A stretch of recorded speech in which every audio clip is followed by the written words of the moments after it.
Dear Esther, the morning after I was washed ashore, salt in my ears, sand in my mouth, and the waves always at my ankles, I felt as though everything had conspired to this one last shipwreck. I remembered nothing but water, stones in my belly and my shoes, threatening to drag me under to where only the most listless of creatures swim.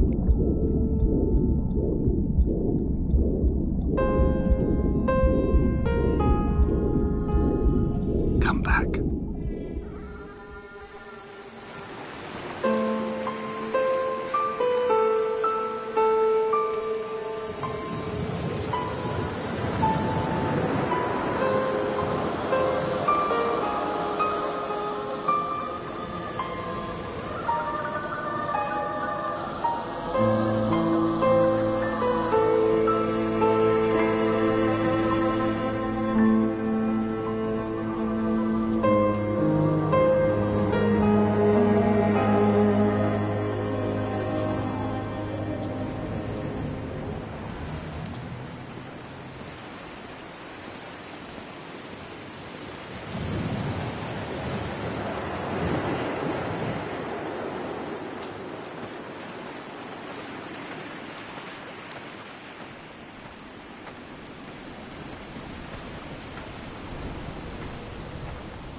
Donnelly reported the legend of the hermit, a holy man who sought solitude in its most pure form.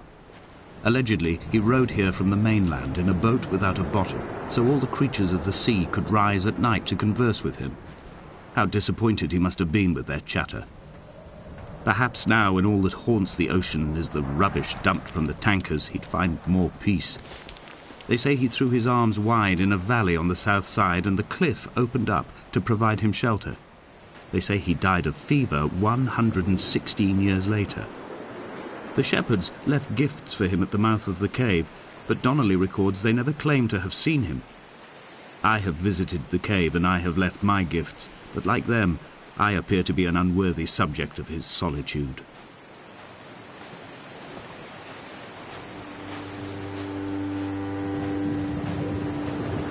Those islands in the distance, I am sure, are nothing more than relics of another time, sleeping giants, somnambulist gods laid down for a final dreaming.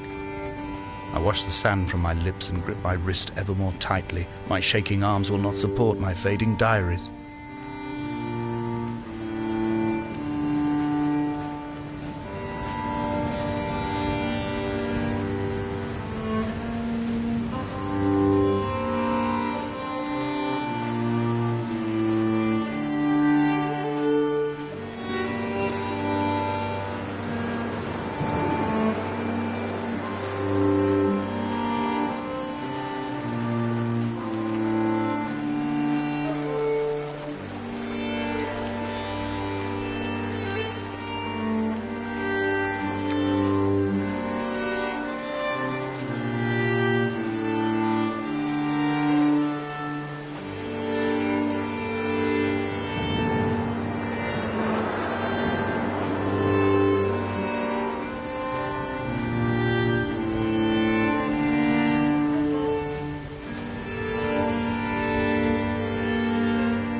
A wonderful sight.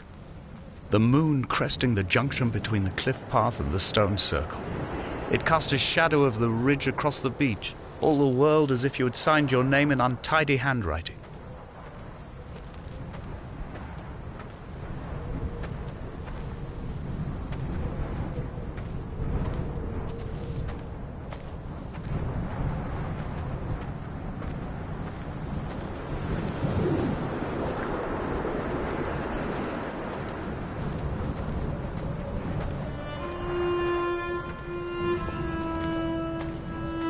When someone had died or was dying, or was so ill they gave up what little hope they could sacrifice, they cut parallel lines into the cliff, exposing the white chalk beneath. You could see them from the mainland or the fishing boats, and know to send aid or impose a cordon of protection, and wait a generation until whatever pestilence stalked the cliff paths died along with its hosts. My lines are just for this: to keep any would-be rescuers at bay. The infection is not simply of the flesh.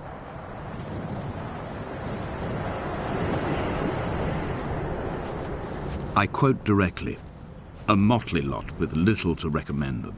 I have now spent 3 days in their company. That is, I fear, enough for any man not born amongst them. Despite their tedious inclination to quote scripture, they seem to me the most God-forsaken of all the inhabitants of the outer isles. Indeed, in this case, the very gravity of that term, forsaken by God, seems to find its very apex. It appears to me that Donnelly, too, found those who wander this shoreline to be adrift from any chance of redemption. Did he include himself in that, I wonder?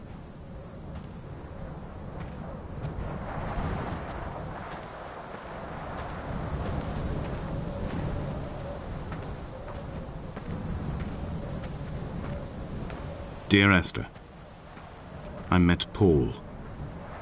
I made my own little pilgrimage. My Damascus, a small semi-detached on the outskirts of Wolverhampton. We drank coffee in his kitchen and tried to connect to one another. Although he knew I hadn't come in search of an apology, reason or retribution, he still spiraled in panic, thrown high and lucid by his own dented bonnet. Responsibility had made him old. Like us, he'd already passed beyond any conceivable boundary of life. I threw my arms wide and the cliff opened out before me, making this rough home. I transferred my belongings from the bothy on the mount and tried to live here instead. It was cold at night, and the sea lapped at the entrance at high tide. To climb the peak, I must first venture even deeper into the veins of the island, where the signals are blocked altogether. Only then will I understand them, when I stand on the summit and they flow into me, uncorrupted.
He still maintains he wasn't drunk, but tired. I can't make the judgment or the distinction anymore. I was drunk when I landed here, and tired too. I walked up the cliff path in near darkness and camped in the bay where the trawler lies beached. It was only at dawn that I saw the bothy and decided to make my temporary lodgings there. I was expecting just the aerial and a transmitter stashed in a weatherproof box somewhere on the mount. It had an air of uneasy permanence to it. Like all the other buildings here, erosion seems to have evaded it completely.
Dear Esther, I have now driven the stretch of the M5 between Exeter and Bristol over 21 times. But although I have all the reports and all the witnesses, and have cross-referenced them within a millimetre using my Ordnance Survey maps, I simply cannot find the location. You'd think there would be marks to serve as some evidence. It's somewhere between the turn-off for Sanford and the welcome brake services, but although I can always see it in my rear-view mirror, I have as yet been unable to pull ashore.